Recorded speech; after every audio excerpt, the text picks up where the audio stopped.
Il est 19 h, c'est l'heure de vous informer, mesdames, messieurs, bonsoir.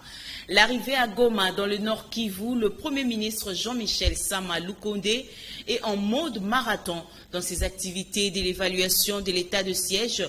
Des séances de travail se sont multipliées avec les principales autorités de la ville de Goma dans l'optique de repenser, s'il le faut, les mécanismes de l'état de siège et apporter du tonus du travail des agences humanitaires. Les violences se sont accordées entre le chef du gouvernement et ses interlocuteurs. Jean Pinjonji.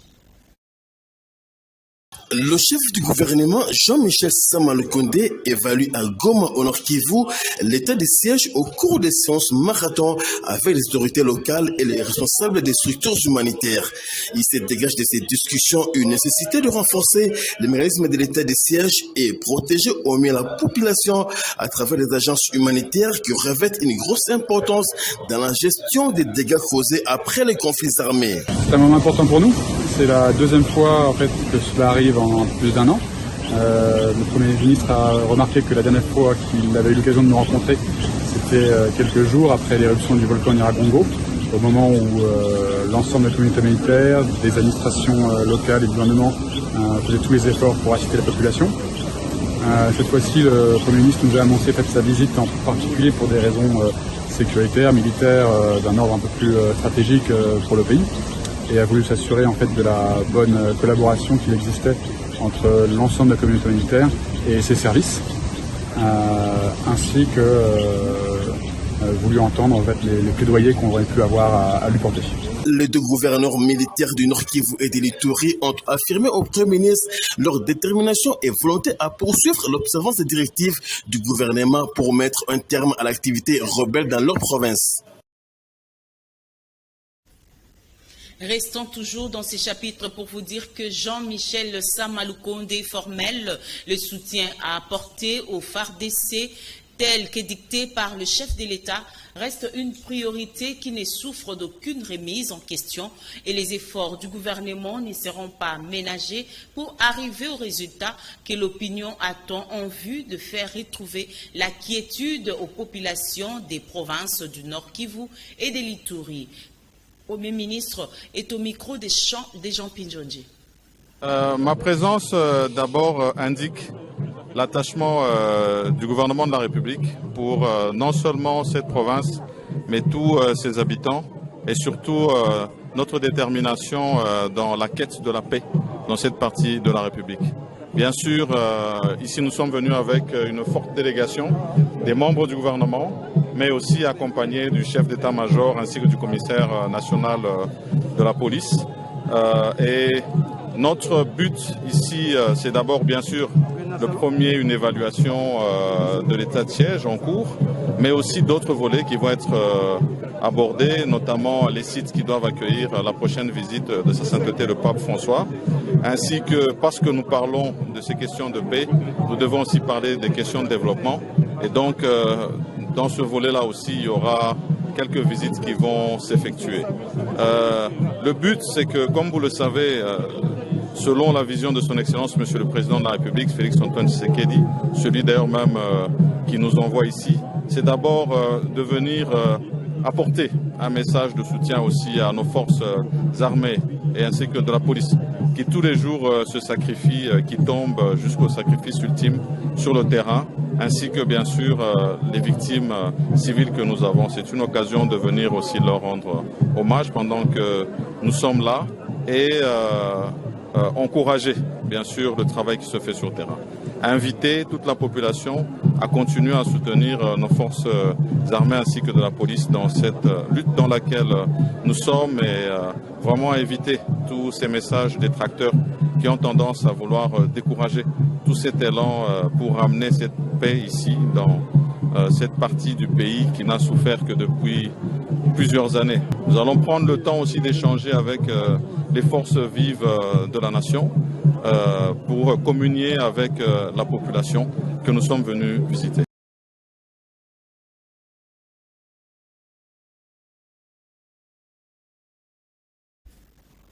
Autre chose à présent, le professeur Alphonse Toumbaloaba est formel.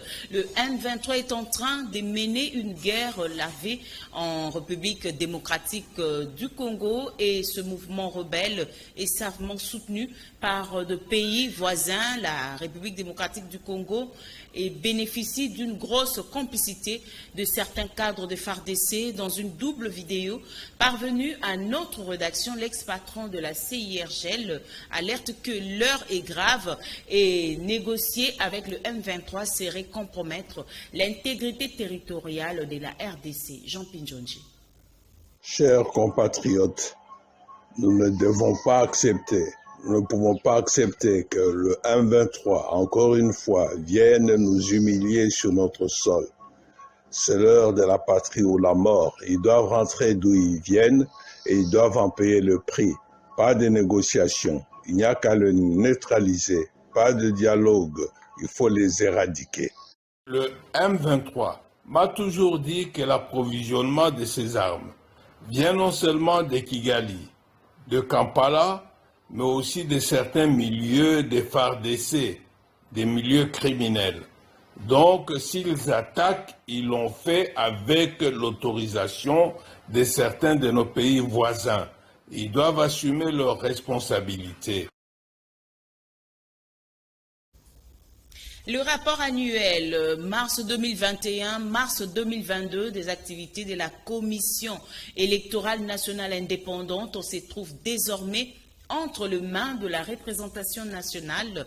Le président de l'Assemblée nationale, Christophe Mbosso, a, au nom de tous les députés nationaux, réceptionné ce rapport de main du président de la CENI, Denis Kadima, au cours d'une audience lui accordée par le président de la Chambre basse du Parlement, audience à laquelle les membres du bureau et de la plénière de la CENI ont été conviés. Jean Pinjonji, encore une fois de plus.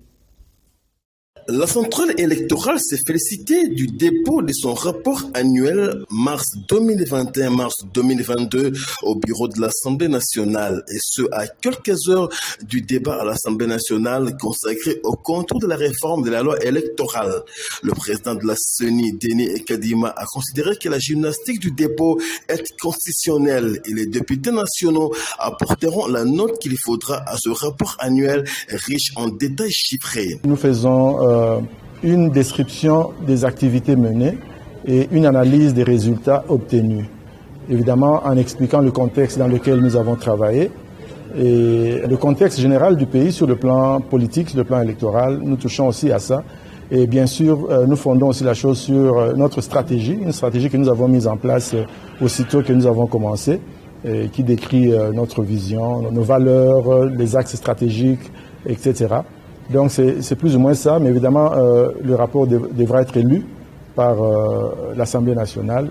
Donc je ne peux pas aller plus en détail que cela. Les membres du bureau et de la plénière de la CENI ont rassuré aux députés nationaux quant au respect du chronogramme relatif aux opérations électorales. La CENI a l'ambition d'organiser des élections de bonne qualité et à temps, c'est-à-dire selon les délais constitutionnels. Nous n'allons pas le faire dans la précipitation, mais en fait nous travaillons au-delà des heures normales de travail. Je peux vous dire que même ce week-end, nous avons travaillé aussi bien samedi que dimanche. Donc ce n'est pas la précipitation, mais c'est plutôt l'assiduité qui caractérise notre travail, en dépit du fait que nous avons été, cette CENI a été mise en place avec 28 mois de retard. Et alors nous travaillons d'arrache-pied pour que les élections aient lieu à temps et des élections crédibles. Parlons de la CENI à présent. La clôture de la formation pour les 326 agents de la CENI au Centre Caritas Congo est intervenue il y a 24 heures. Cette formation de 7 jours a porté sur l'actualisation des cartographies opérationnelles des élections. Les participants venus de 26 provinces de la RDC ont été entretenus sur l'importance des opérations de la CENI qui va changer sur terrain. Alain Oka. Le président de la CENI, Denis Kadima Kazadi, a procédé en présence des membres du bureau et de la plénière de son institution à la clôture de la formation des cadres et agents de la centrale électorale au centre Caritas Congo à Gombe. Ces 326 cadres et agents venus des 26 provinces de la RDC ont suivi pendant 7 jours la formation du niveau 1 sur l'actualisation des cartographies opérationnelles des élections. Cette formation a porté notamment sur l'importance des opérations que la CENI va lancer dans un avenir proche sur terrain. Les participants ont analysé les aspects administratifs, financiers, les conditions de la réussite d'une formation de qualité, le déroulement de l'actualisation des cartographies opérationnelles, la présentation et le remplissage des fiches ainsi que l'utilisation du service OEDK Collect. Les patrons de la centrale électorale, en mettant un terme à cette session de formation, a interpellé les participants à prendre leurs responsabilités pour la réussite totale des élections en RDC. Nous pensons qu'avec 3 cycles électoraux, nous sommes dans le 4e cycle, il y a des choses, il y a des fautes que nous ne pouvons plus nous permettre. Il est vraiment important que chacun joue son rôle avec toute la responsabilité nécessaire. Je sais que vous êtes responsable, je sais que vous allez le faire. C'est très important qu'après cette formation, au-delà de la connaissance qui est aussi certaine d'ailleurs en Iran, la CENI a été trop critiquée dans les médias. Il y aura encore des critiques, je n'en doute pas, mais il faut que ce soit des critiques liées à l'erreur humaine, pas des faiblesses préméditées. Les cadres et agents de la CENI étant formés vont à leur tour prendre en charge l'opération d'actualisation des cartographies opérationnelles et vont assurer également la formation du niveau 2 de la cascade qui va se dérouler dans les 27 secrétariats exécutifs profession en RDC. Restons toujours dans ces chapitres pour vous dire que 2023 sera une année aux grands enjeux électoraux en RDC et plusieurs voix montent au créneau pour exiger l'organisation des élections locales. À ce sujet, le professeur Abel Ndondo, docteur en sciences politiques, expert en matière électorale, le gouvernement devra mettre tout en œuvre afin de permettre à la centrale électorale d'installer le centre d'inscription dans toutes les entités décentralisées de la RDC. Il a répondu à ce sujet aux questions de Clavier Yaladiakou. Quand la CENI arrive à établir un fichier électoral, elle établit le fichier électoral pour tous les scrutins, c'est-à-dire que les scrutins présidentiels, législatifs, nationaux et provinciaux, et les scrutins locaux et les scrutins urbains et consorts. Et ce qui fait que pour avoir un fichier électoral à tous les niveaux, c'est-à-dire qu'il faut que les centres d'inscription doivent être installés dans toutes ces circonscriptions-là. Comme maintenant là, les circonscriptions électorales pour les élections locales sont les secteurs ou chefferies et communes. Donc la CENI doit installer les centres d'inscription dans chaque secteur, dans tous les secteurs, dans toutes les chefferies, dans toutes les communes. Mais là alors il y a un problème. Parce qu'avec les décrets de 2010 là, il y a eu des communes rurales et des communes urbaines. Alors la CENI doit chercher à installer les centres d'inscription dans les communes, dans toutes les communes rurales. Et si je ne m'abuse pas, c'est à peu près 267 communes rurales qui ont été créées par les décrets de 2010 là. Alors la CENI doit chercher à installer. Mais le problème est aussi, est-ce que ces communes rurales sont bien circonscrites? C'est encore un problème. Donc là c'est un travail, non pas seulement même pas de la CENI, mais du gouvernement. C'est-à-dire que le gouvernement doit être en mesure de donner à la CENI la circonscription réelle de toutes ces communes rurales, de toutes les communes urbaines créées et de toutes les villes. Et là, la CENI peut maintenant être en mesure de faire le fichier électoral de toutes ces circonscriptions. Et à ce moment-là, nous pouvons espérer à l'organisation des élections locales ou à l'organisation des élections à tous les niveaux. Je parle principalement des élections au suffrage direct.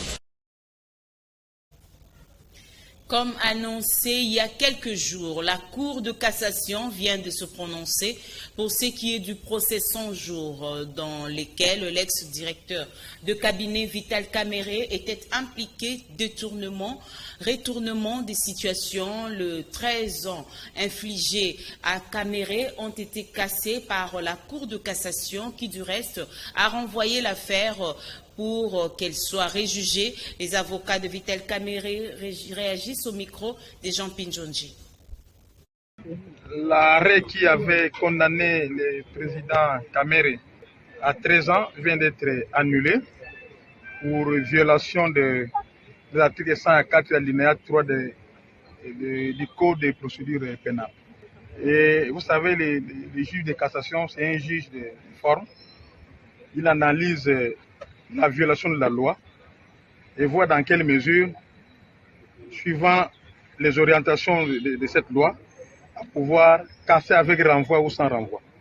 Ici, on a cassé avec renvoi et le premier président qui a prononcé cet arrêt avec les autres membres de la composition ont tenu à ce que, en toute diligence, que l'affaire soit renvoyée, signifiée au parti et fixée par vers la Cour d'appel de Kinshasa-Gombe.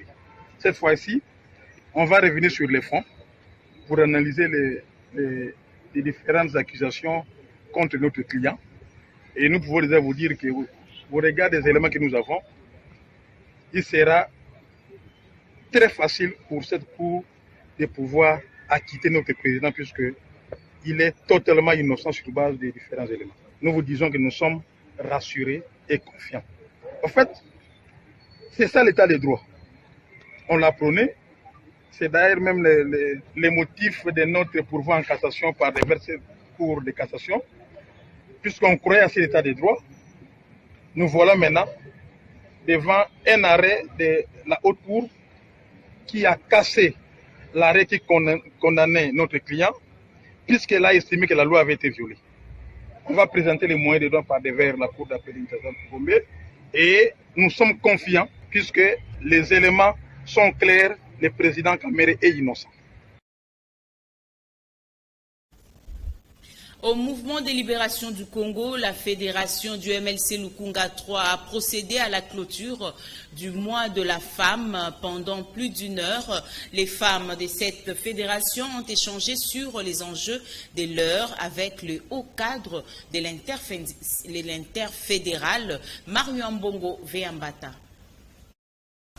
De plus en plus, le mouvement de libération du Congo, au travers de ses fédérations, continue à s'affirmer dans la grande capitale de Kinshasa. La fédération de Lukunga 3 a procédé à la clôture du mois de la femme. Le président fédéral Jacques Mabaya a réuni autour de lui tous les hauts cadres femmes de sa commune, de sa circonscription politique. C'était en présence du président interfédéral, le sénateur Valentin Guéringo, et de la vice-présidente de la Ligue des femmes, Denise Villa. Les deux personnalités citées si haut ont profité de l'occasion pour sensibiliser les mamans du mouvement de libération du Congo sur les valeurs du parti et aussi sur les problèmes d'actualité de l'heure. Le sénateur Valentin Guéringo a tablé sur la prise en charge de la femme par le travail et aussi une vraie prise de conscience des réalités au quotidien. Quelques pagnes ont été remis à une centaine de femmes. Comme vous le savez, le mois de mars est souvent fêté comme le mois de droits de la femme. Et comme nous avons beaucoup de structures organes dans le parti, chaque structure s'organise pour clôturer les journées de la femme. Et comme on ne peut pas le faire tous ensemble, nous y allons petit à petit. Aujourd'hui, c'est le tour de Lukunga 3 de clôturer le mois de droits de la femme. Voilà pourquoi nous avons été invités à cette activité. C'est avec joie que nous avons ensemble clôturé avec les dames le mois de la femme. La fédération de Lukunga 3 MLC, qui œuvre vers Mongafola, s'impose de plus en plus dans cette partie de la capitale. Le syndicat Force ouvrière a échangé avec les représentants du patronat au sujet de la situation socio-professionnelle des conducteurs des véhicules poids lourds en RDC. Il ressort de ces échanges un compromis relatif au dialogue social qui devra demeurer permanent. Cependant, les deux parties sollicitent la facilitation du pouvoir public pour rendre plus aisé le dialogue et ainsi sauver le secteur de transport de poids lourds. Commentaire Alain Noka. La force ouvrière syndicat qui défend les intérêts des conducteurs de véhicules poids lourds, représentants des patronats, ont décidé de marcher ensemble pour les intérêts des travailleurs dans le secteur des transports. Les deux parties, au cours d'une rencontre organisée à la paroisse Saint-Dominique à la Trésorerie limitée, ont harmonisé leur point de vue pour sauver la situation socio-professionnelle des agents œuvrant dans les sociétés de transport en RDC. Pendant les échanges, le président de la force ouvrière, André Tchikoj, a fixé l'opinion. Ils vont désormais évoluer dans un cadre de dialogue social chaque fois qu'il y a revendication. C'est pas exclu que nous puissions nous mettre ensemble entre patronat et travailleurs, parler de nos problèmes. Parce que dans tout ce que nous sommes en train de faire ou de dire ici, même le gouvernement trouve son compte. Aujourd'hui, il s'agissait premièrement de nous parler entre nous et nos patrons. Et je crois que c'est une stratégie qui sera maintenue. Et chaque fois, on doit avoir la possibilité de nous concerter. C'est ça le dialogue social même par excellence. Les porte-parole des représentants des patronats, Hilaire Ndjate, a soutenu l'initiative de ces cadres de concertation et convaincu désormais les entreprises de transport vont se retrouver. Les travailleurs à leur tour vont également se retrouver. Les gouvernements trouveront également son compte. Dans le secteur des transports, nous ne sommes pas en guerre entre travailleurs, employeurs et l'État. Il nous faut un dialogue permanent d'ailleurs. Nous avons été d'ailleurs surpris que les gens sont allés en grève sans qu'il y ait négociation. Ça ne se fait nulle part. Si l'État n'était pas en mesure d'organiser le dialogue, il devait le renvoyer au niveau des entreprises. Parce que dans chaque entreprise, il y a un syndicat.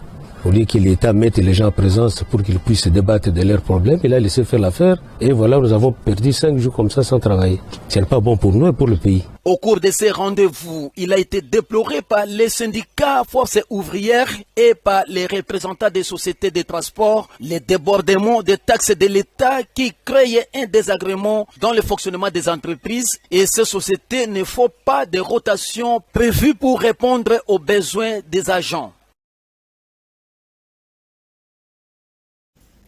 Le ministre de l'Urbanisme et Habitat, Pius Mwabilou Mbayou Moukala, serait en train de rater son mandat à la tête de ce ministère, surtout dans le volet beau à loyer. C'est ce que pense la Ligue des locataires par le biais de son président Jean-Jacques Benamei, en précisant que les instruments dont dispose le ministre lui permettraient de produire une réglementation à hauteur des attentes de près de 80 millions de Congolais. Jean-Jacques Benamei répond aux questions de Jean Pinjonji et Rodi Louadio.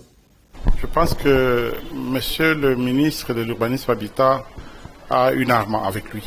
Il est mieux placé maintenant pour réguler normalement le système de bois à loyer dans notre pays.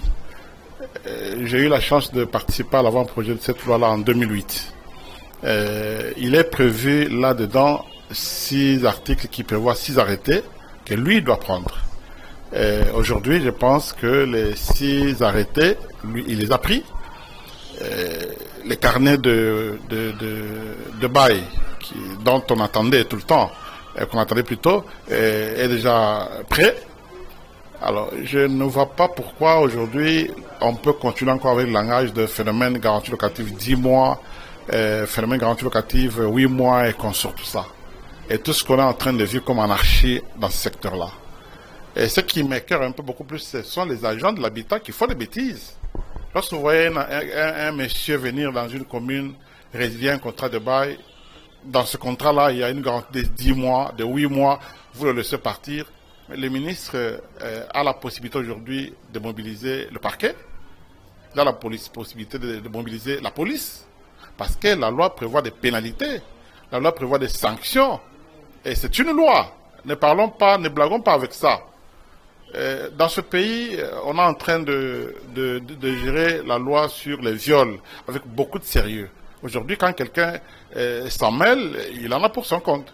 Et pourquoi la même loi, légiférée de la même manière, est aujourd'hui minimisée, comme si la loi sur le bois à loyer, c'est une affaire banale, et que la loi sur le viol, c'est ça, la loi qu'il faut privilégier. De toute façon, les ministres de l'urbanisme habitat a le pain sur la planche. Il a la possibilité aujourd'hui, tout le moyen possible aujourd'hui, de pouvoir sanctionner les deux parties.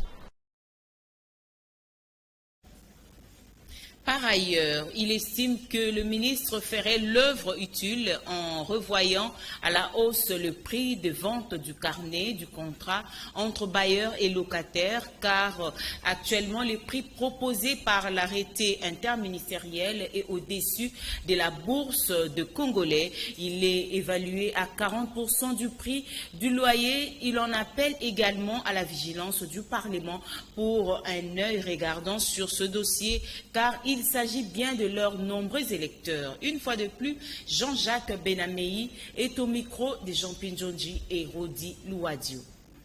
Ça fait 7 ans que cette loi-là souffre jusqu'à aujourd'hui. Il nous donnera quel bilan? Si le ministre ne le fait pas aujourd'hui, il nous donnera quel bilan dans cette disposition politique qu'il occupe aujourd'hui en tant que ministre? Il va dire aux gens quoi? Qu'il a travaillé comment? Non, on a besoin de lui, en tant que ministre, de nous apporter quelque chose de pertinent. Notamment, imposer des sanctions auprès de la population, ne plus jamais parler du langage de 10 mois de garantie, 8 mois de garantie, et remettre les locataires et les bailleurs dans le bon chemin, ou sur le bon chemin, de façon que tout s'arrête dans le bon sens. C'est 30%, 20% pour les carnets, 10% pour l'enregistrement, c'est trop. C'est trop avec la conjoncture actuelle, c'est trop. Le ministre nous entend. Je pense que nous, on n'est pas là-dedans. Nous ne vendrons pas ces carnets-là, c'est pour la population. Et l'argent, c'est pour les trésors. Ils ont tout intérêt à revoir avec son collègue des finances, revoir le prix.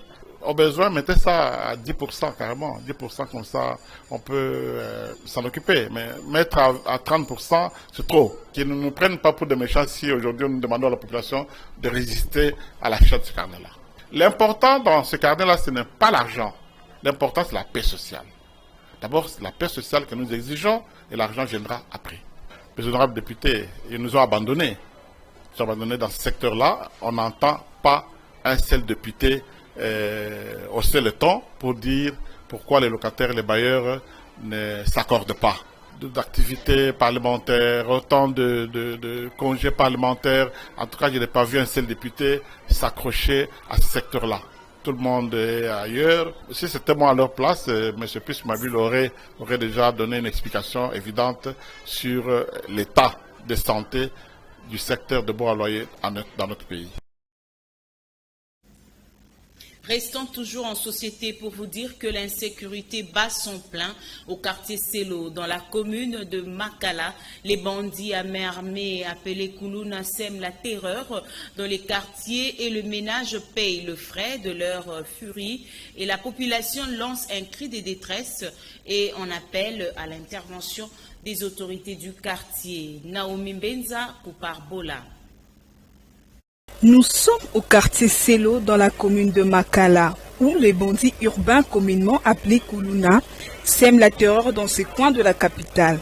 Et la population vit en insécurité qui a comme cause principale le manque d'électricité dans ces quartiers, déclarent ses habitants.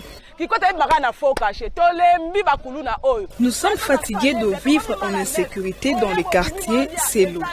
Que le gouvernement nous vienne en aide.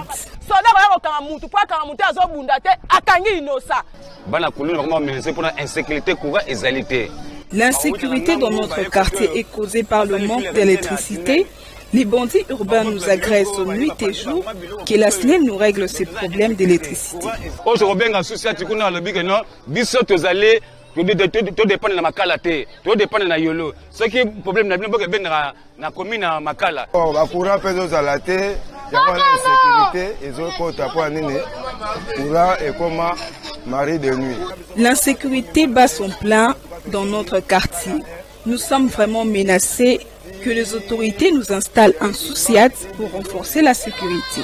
solution ya associate mo entre Kikweta ou bien Kipata baba sa renfort associate wana pona district asala mosala na ye na kati ya Makala 1.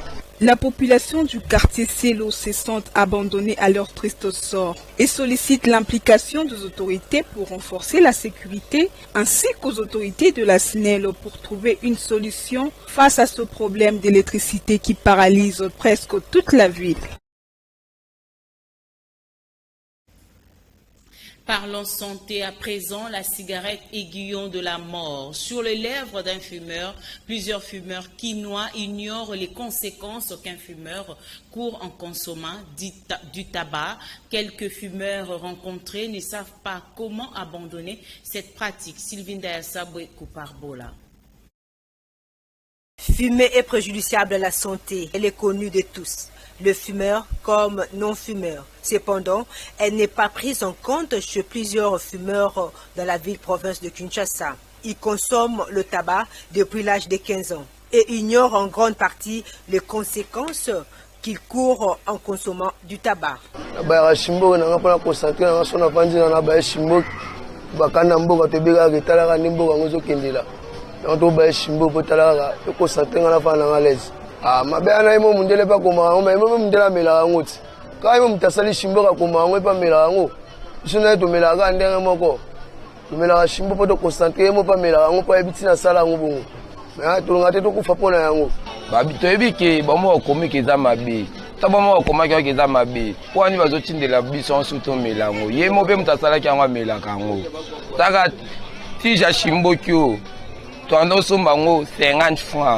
Mais tija chimboki oyo ekomi 100 francs.